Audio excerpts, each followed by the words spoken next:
On today's show, we look into the progress of Prosper ISD's third high school and how certain setbacks may affect students. And Allen residents are still mourning and responding to the recent tragedies at the Outlet Mall. And finally, the story of a star athlete and her journey on the way to state. These stories and more on this edition of Hilltop News.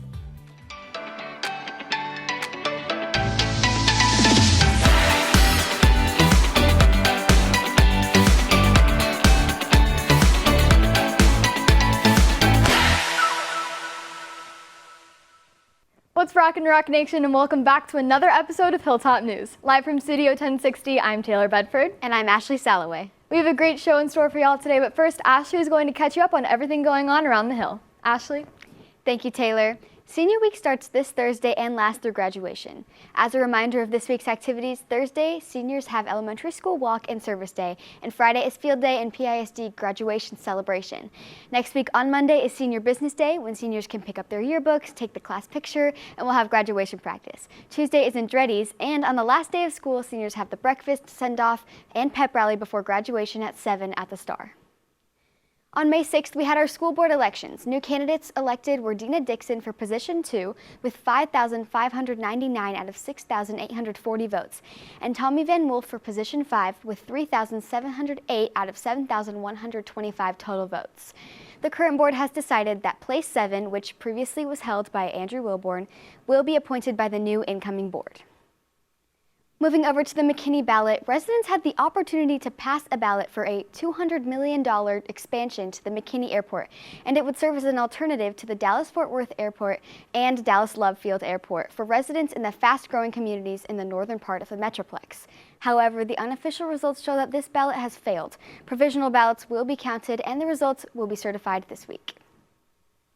The city of McKinney is hoping to address the population growth that has put a strain on transportation throughout the city. A similar issue is echoed in Prosper ISD with the large amount of growth seen within the school district.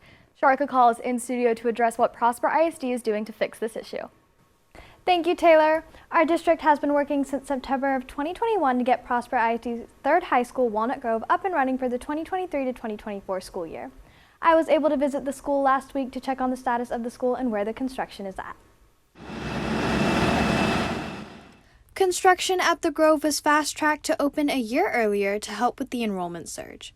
But Prosper ISD has been preparing for this growth for years. We passed a bond in 2019 for $1.3 billion, and that's what allows us to build buildings like this, the new early childhood school, the 2 elementaries that we're opening this year. But it is a challenge as more and more students move here every year.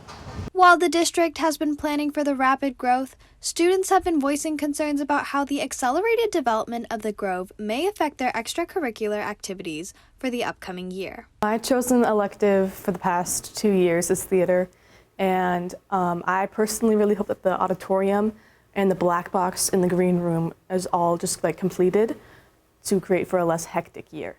For those driving by, it is easy to question, will the construction site be campus ready in time for the start of school in August? But the admin has been quick to address these concerns. The only holdup will be some of the technology and stuff like that, because a lot of that's on back order. And so some of our, like the equipment in the arena, the auditorium, the cafeteria, like the sound and the video and stuff might not be working until maybe October, but that's not a huge issue. So anything that's in the classrooms, those kinds of things are all on schedule. All of the students going to Walnut Grove that have summer activities such as sports camps will be split between 2 other high school campuses while the school is being finished. As Mr. Toth said, most of the building will be completed when the campus opens for the first day of school on August 9th. In more serious news, tragedy struck at the Allen Outlets just over a week ago. Bronwyn Leiber is on site to show the effects such a devastating event is leaving on the DFW area. Bronwyn? Thank you, Taylor. Just this last weekend, families were here at the Allen Outlets going about their afternoon when shots were fired, leaving 8 dead and many more wounded. Now, while the gunman was taken down in roughly 3 minutes, those 3 minutes don't take away from the fact that this northern Texas community has been forever changed. The things that he saw on Saturday, he arrived just after the shooter had been taken care of. And his job on Saturday was to then go and start clearing stores. And so he would, walk in and the managers of the stores would have all the people back in the storerooms. With the Allen Outlets holding more than 100 shops and food stops, there were many within the buildings, such as Leanne Robeson, when the shooting began. When we walked out of the dressing room, there were a bunch of people inside the store, and they were huddled in the back. And but we didn't have a lot of information other than you can't leave the stores. The police came in and escorted us out. They evacuated us from the store, and everyone had to walk out with their hands up. As the survivors left, first responders remained on scene for the following days until all was clear, in which they too could return home.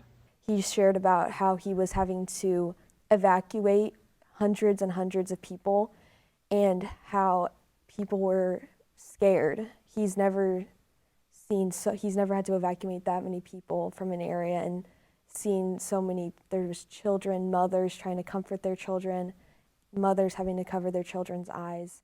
In light of the shooting, a community-made memorial was created in one of the parking lots to allow mourning and healing.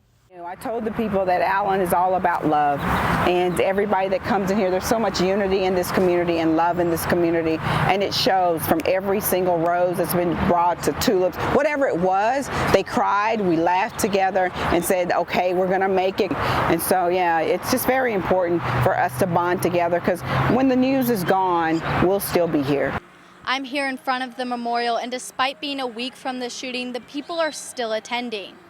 The Allen Outlets is currently indefinitely closed as they await further information and allow the victims' families and friends time to mourn. For Hilltop News, I'm Bronwyn Leiber, and back to you in the studio, Taylor. Thank you, Bronwyn. Something like this will truly leave a forever impact on our community. We know many of our own student body and staff are at the outlets or affected in some way, so remember, even heading into the summer, there's always someone to talk to. Now, as the school year begins to wrap up, so do the sports around campus. Connor Fuxa is in studio to fill you in how our final sport finished off this past week, as well as everything else Rock Hill sports. Connor? Thank you, Taylor.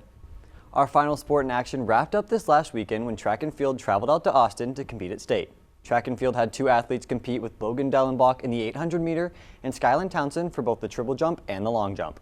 I was able to look into Skyland and her journey to make it to state. Success has become a standard for Skyland Townsend, as this past weekend she placed first at state in not one but two separate events, being named the state champion in both the triple jump and the long jump. She is really good at approaching things, and I definitely think state records are very much in her wheelhouse, both triple and long jump. She could be looking at possibly going back-to-back champion for winning it this year and then coming back as a senior, which is very rarely done in track and field, especially at the 6A level.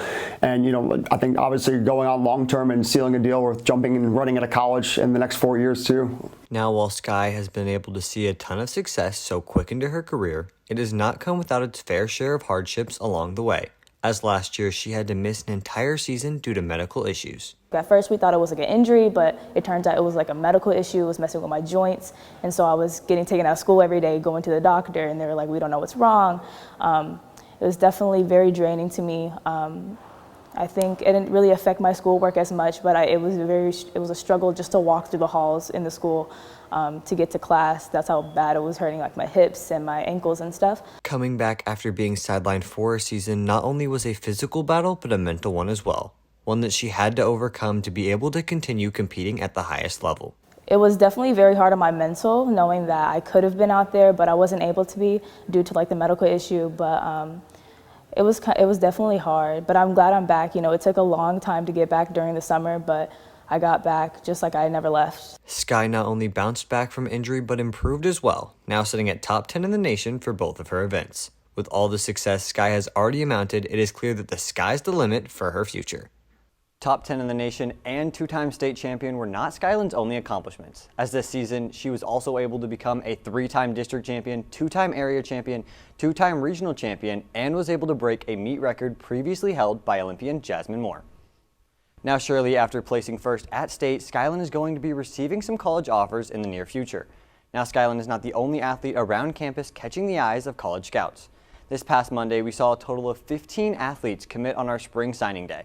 The athletes range from volleyball, track and field, boys basketball, baseball, swim, dive, and wrestling. These 15 athletes rounded out the total 28 athletes continuing on their athletic careers at the collegiate level from our high school. So congratulations to all of them. Now, while our campus is gifted to have a Partners PE program, not everywhere around the DFW area do schools and organizations allow everyone to play. Kyla Lewis looks into the Miracle League organization and how they have made it a goal to give every child a chance to play. If you ask any parent, all they want is for their kids to be able to play. With that, the Miracle League organization has worked to build special fields like the one we're on right now to allow everyone to play, no matter of ability. Miracle League is a special needs sports league where we give every kid, regardless of ability and disability, the option to play. We have 6 sports that we offer 2 times a year. Baseball is our primary flagship sport, but we also offer basketball, soccer, bowling, track, football, and we're soon to add swimming and golf to our programming as well. Aside from just giving these kids the opportunity to play sports, Miracle League allows them to build relationships in a community centered on them, really making them feel like a part of the team. These kids love the opportunity. I've got kids who love it because they're like, I get to have that real sports moment. Like they feel like they're really, playing all-star level sports. They go all into it. They just truly love it. They love seeing, getting to partner with the volunteers who play the sport too, because they're like, oh cool, we're both playing baseball. We're both doing soccer, and it just really does impact them. You see their faces light up at how happy they are when they hit the ball, when they kick a ball, whatever the sport is that they're doing. The Miracle League gives him a group and a community that he can feel a part of, feel welcome. It's built his confidence in being able to play sports because he's able to be met at his level and where he's at. Not only does the Miracle League provide a sense of community for the kids involved, the organization also strives to create opportunities for the kids after they age out of the program. I don't know if you can hear behind me the announcer. That kid started with us as a baseball player on the Buddy League.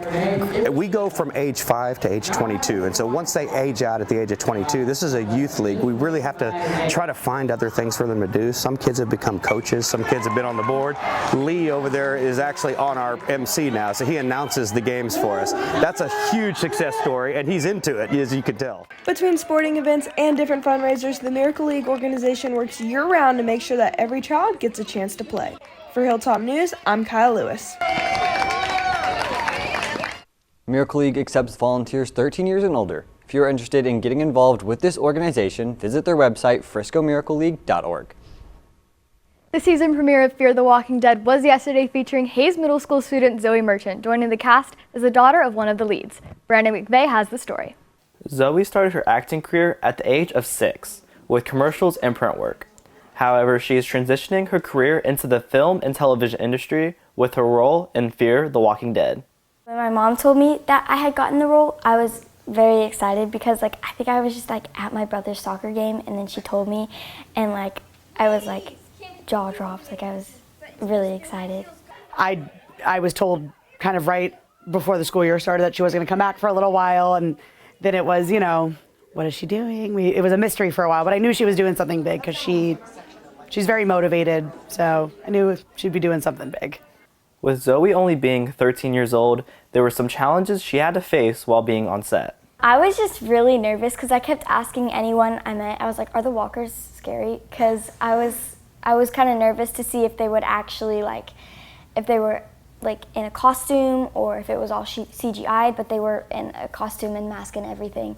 Zoe's fear didn't take away from her acting, as she got the opportunity to work with actors and directors who have been in the industry for years. I could see an improvement from when I started the show to when the final scene that I filmed was, and they were really, really kind and very inspirational, and they helped me a lot. If I had a question for them, I would ask them and they automatically had an answer. She handles everything very professionally now. So if I give her, I can give her one note really quick and she can fix it and she can change it, and she is very moldable now. And I think probably working on a television show with all these very, well-known actors, and it's clearly rubbed off on her.